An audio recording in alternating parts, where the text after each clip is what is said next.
We're going to end the section with 5.4, which is analyzing graphs of polynomial functions, and we're going to use a lot of the skills that we've been doing throughout this chapter to help us do this.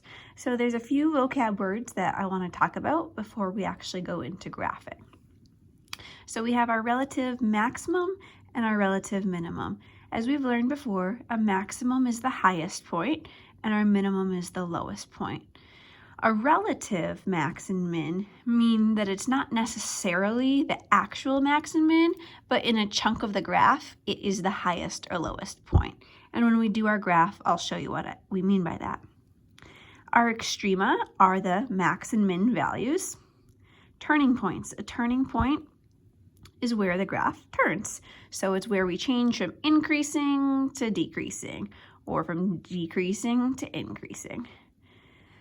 Multiplicity. This is a key one that we want to discuss. And what the multiplicity is the number of times a root shows up.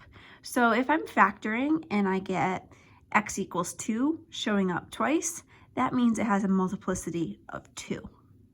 If x equals 2 only shows up once, it has a multiplicity of 1. Now, when I have an odd multiplicity, what it means is that that graph is going to actually cross through the 0. If it's an even multiplicity, it's simply just going to touch and then bounce back down or bounce back up.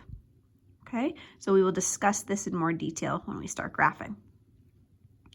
And our location principle is just talking about if I have some negatives and then I have some positives, that means somewhere in between, I crossed that 0.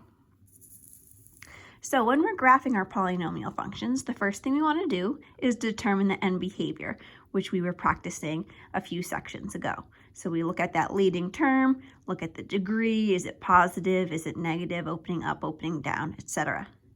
Then we're going to determine our zeros. So we're going to try to factor. If we can't factor, we'll use the quadratic formula, etc. And then determine its multiplicity. So is that going to actually cross at that 0 or touch at that 0, depending upon if it has an odd or even multiplicity. Then you can make a table of values if you need to help make that curve of the graph some more. A y-intercept is always a good additional point. And then we're going to estimate the relative min and max. And again, it's an estimation. Our graphs are not going to be perfect. So let's get started.